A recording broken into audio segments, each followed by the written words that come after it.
Some messages don't carry names. They carry destinations you've spent your life trying to avoid. Ezra was returning from a funeral of a former partner when he found an envelope on the floor of the building's lobby with no return address. No stamp, no address, just his name, Ezra Delacroix, handwritten in a steady, shaky script. It opened right there. Inside, a folded paper with a few words. She needs you now, before silence is all she knows. Attached to the note was a photo. A girl of about 13 years old, sitting on an iron swing, looking at something that did not appear in the image. And below the photo, a word written in white chalk, as if it were part of a children's game. Mava. Ezra scanned the photo, looking for location tags, metadata. Nothing, but an analysis of the handwriting showed a similarity to Clara Knoll, a cognitive scientist with whom Ezra had had a discreet relationship years earlier, and who had disappeared from the public radar after leaving her position at a foundation linked to the Delacroix group. Ezra muttered, Clara, PX, it's AI added. Last known location, Annecy, France. Status, Ezra asked. Death recorded 17 days ago. Cause not disclosed. Ezra sat up slowly. Mava. The name echoed like something he tried to erase. 2 days later, Ezra stood outside an isolated orphanage on the outskirts of Annecy. The facade was old. The sign read, Maison du Lac, Internet Private. He showed the girl's photo to the attendant. She looked at him cautiously and replied in a low voice, She's here, but she doesn't speak. Ezra frowned. Change. The woman shook her head. No, he just doesn't talk. To anyone. Since he arrived. Ezra asked, Since when? The woman replied, Since he was born. Mava was in the garden, sitting on the same swing as in the photo. I drew with charcoal on a small blackboard. Ezra approached without saying anything. She looked up, and then he pointed at him, and then at the blackboard. He wrote firmly, Ezra, I know. Ezra froze. She stared at him with the intensity of someone who knew something she had no way of knowing. Then he wrote another sentence. You have questions. I have memory. She didn't speak. But every gesture, every pause, every line on the paper was a sentence waiting to be read. Mava didn't need a voice to be heard. She watched as if listening to thoughts. During their first full day with her, Ezra said little, and she said even less. But something happened at dusk. We tried to say goodbye. Mava wrote on the board, You were like that too, before you lied to yourself. Ezra frowned. What do you mean? She didn't answer. He just pointed at the night sky, then at the crooked tree in the courtyard, and he wrote, You were drawing this when you were 6. I saw it.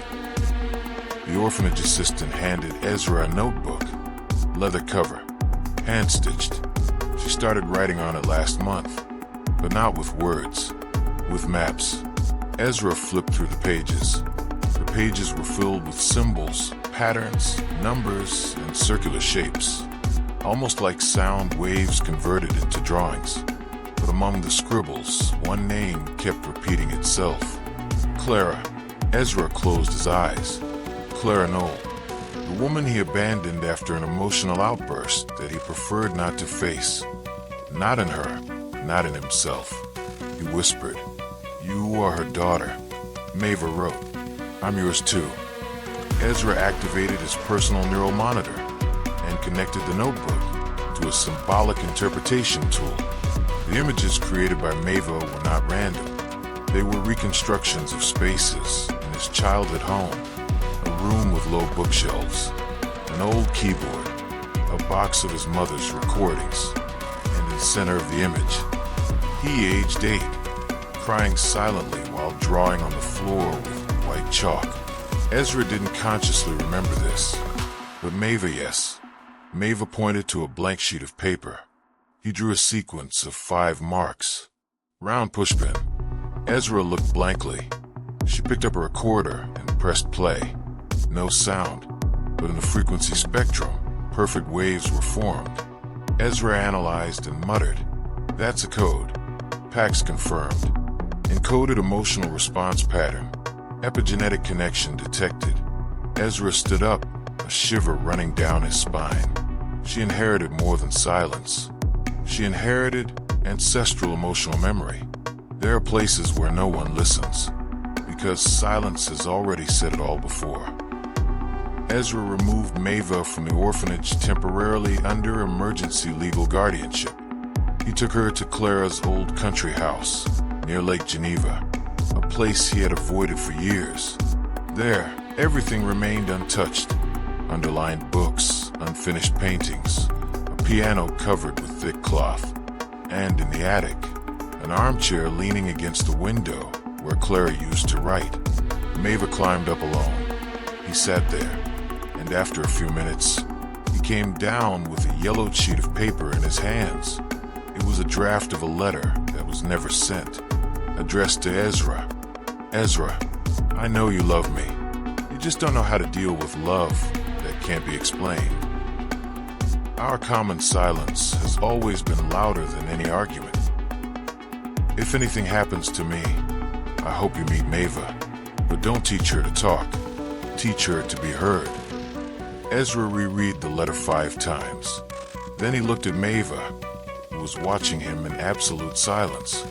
She didn't smile, but his eyes said it all. During the early hours of the morning, Maeva lit a flashlight and led Ezra down to the basement. There, he pointed to the stone wall. He knocked 3 times. The sound echoed hollowly. Ezra pushed aside old boxes and found a hidden lever. Behind the wall, a room covered with soundproofing. Inside, an old monitor, a switched-off recorder, a diary, Clara's diary. Maeva doesn't speak because she understands that the world doesn't listen. She prefers to encode everything in patterns that cannot be manipulated. Ezra, if you're reading this, it's because you didn't run away this time. Maeva is your continuation, but she is much more than that. She is what you have repressed, what I have contained, what no system has been able to store. Ezra sat on the living room floor, and for the first time in many years, he closed his eyes and listened to his own childhood, the suppressed scream, the dark room, the distant mother, the notebook he himself tore up before anyone saw his drawings. And there, with Maeva by his side, drawing in silence, Ezra whispered, "I was also a child who wasn't heard. Not every voice needs to come from the mouth. Some live in the rhythm of the gaze, in the silence between one line and another." In the days that followed, Ezra spent time with Maeva without trying to make her talk. She drew every morning. Each illustration was different, but always with repeated lines. 3 spirals, a broken circle, and a shadow in the corner of the page. Ezra tried to translate patterns with algorithms, without success, until I realized it wasn't a code to decipher. It was a story to understand. Maeva took him to the garden behind the house. He pointed to a small mound of earth covered in leaves. Buried there was an object wrapped in cloth, a hand-sewn rag doll, with eyes closed and a mouth sewn with red thread. Ezra looked at her. Maeva wrote on the ground, with a twig, "I keep what they don't want to see." Ezra whispered, "Was that yours?" Maeva shook her head, and he wrote, "It was hers." He understood. Clara also kept silent. She also created codes for her pain. Micro-expression emotional response system, something he had helped develop years earlier. Maeva sat down, curious. Simple questions appeared on the screen. She didn't answer, but his eyes, pulses, and tiny skin twitches generated data. The system failed on most attempts, except in one. Question: do you feel safe with Ezra? Response: measure heart rate, stability, cortisol reduction, involuntary micro-smile. Ezra looked at her. Maeva drew a small shield with the letter E in the center. The next night, the system picked up a sound coming from her room. It wasn't speech. It was an old, edited recording. Ezra filtered. Clara's voice emerged, mixed with noise, as if it had been fragmented and reassembled. If you're listening to this, it's because you finally let fear stop speaking for you. Ezra slowly got up from his chair. Maeva stood in the doorway, looking at him, and in his hands, he held a new drawing. Ezra as a child with headphones in his ears, and a balloon coming out of his chest written, "Now I can hear." Not all trauma is a scream. Some grow in silence until they become confused with who you are. At the bottom of the diary left by Clara, Ezra found a torn sheet. On it, an address written in pencil. Round Pushpin Street, Montfort, 17 Dijon, France. Below a sentence. Origin is not the fault, but origin shapes what you fear. Ezra knew what it was. The address of the house where he lived until he was 11 years old, before being taken to a government-sponsored boarding school. He never came back.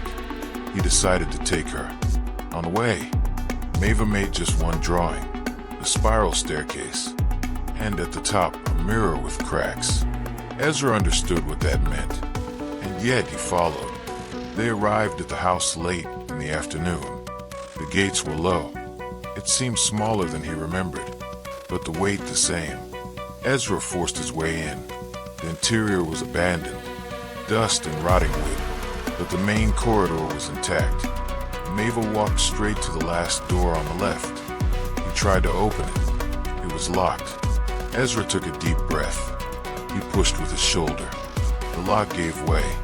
Inside, nothing but a chair in the corner, and a broken mirror. On the floor, chalk marks, twisted lines, numbers drawn in a hurry. Ezra recognized the features. He had made them himself.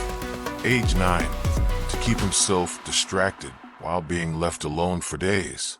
Maeva touched the mirror, and with a cloth, he cleaned part of the surface.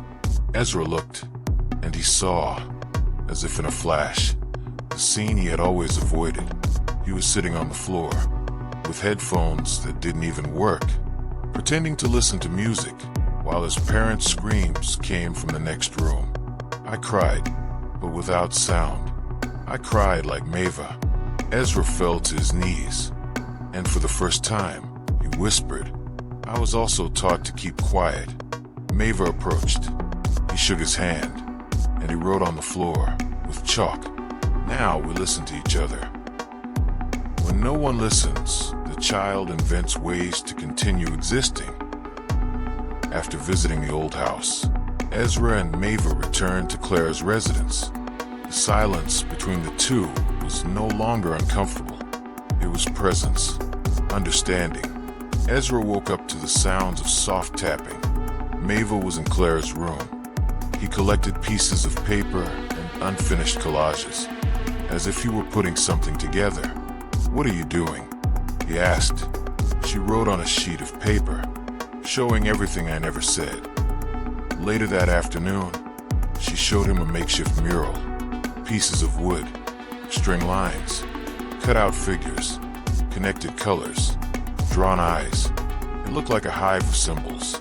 Ezra, with the help of symbolic recognition software, detected a pattern, an emotional timeline, from birth to the present, but not with dates, with feelings. Here, when they hid me from you. Here, when Clara stopped singing. Here, when I thought I was disappearing. Ezra was moved. You created a language to exist. Maeva responded with a simple note, so as not to disappear. Ezra turned on the 3D emotional mapping system, a tool that visually projected someone's inner profile from patterns of expression, art, and movement. Maeva S data. The image created was surprising, a figure in constant mutation, with an intact central part, the infinity symbol inside a heart. Ezra asked, "What does this represent?" Maeva wrote, "What I never let them break." at the piano downstairs. Ezra sat down and began to play. Improvised. Hesitant. Maeva approached. Beside him, he pressed a single key. Then another. The melody was forming. No rehearsal. No sheet music. No words. When the song ended, she drew. Two waves meeting in the middle. One blue, one gray, and between them, the paper flower. Ezra asked, "What is this flower?" Maeva looked at him, and he wrote, "It's me, because now I bloom." The true inheritance is not money nor name. It is the part of you that someone else learns to carry lightly. In the false bottom of a drawer in the house, Ezra found a sealed envelope. It was in Clara's handwriting, addressed to Ezra and Maeva. He knows how to listen, and she knows how to trust. Ezra looked at his daughter and just nodded. He opened it. Maeva doesn't need you to be saved. She needs you so she doesn't have to hide. You were always afraid of being a reflection of your parents. But Maeva, she doesn't repeat. She transforms. She inherited her silence, but she did not accept it. She invented a language to scream with beauty. Ezra closed his eyes, and he smiled. Ezra published a public letter under a pseudonym in a scientific neurocommunication journal. I met a child who doesn't speak, and she taught me that speech is just one of the many noises we make to avoid hearing. She doesn't need healing.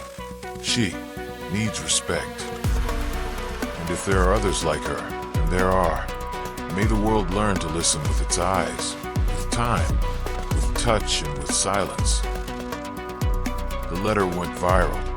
No photo, no name, but the impact was real.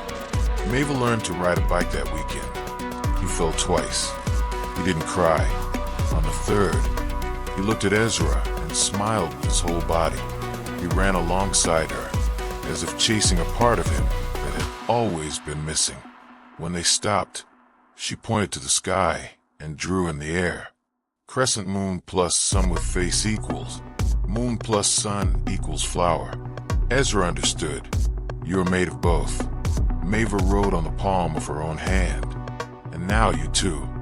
When silence is understood, it no longer separates. It unites. The sun entered through the windows of the house. Ezra made coffee while Maeva drew on the porch. He placed 2 cups on the table. One for him, one for her. Maeva looked at the drink, drew a musical note in the steam, and wrote on the napkin, "Today has good sound." Ezra laughed. "It's the noise of life." She pointed to her chest, and he wrote, "And here, there's sound too." Ezra handed her an envelope. Inside, a blank sheet of paper, and a new recorder, "Whenever you want." "I can listen," he finished. Maeva said nothing. He just hugged the recorder tightly, and he wrote, "But I can also just stay here." Ezra smiled. "That's the best sound." On the bedroom wall, Maeva hung a painting she made. 2 mirrored faces, one with an open mouth, the other with wide-eyed eyes, and between them, a curved line with leaves growing. At the base, he wrote in large letters, "Listening is loving without correcting." Ezra touched the drawing with his fingers, and for the first time in his entire life, cried without fear. She didn't need to say it. He didn't need to hear it. But they both spoke the same language.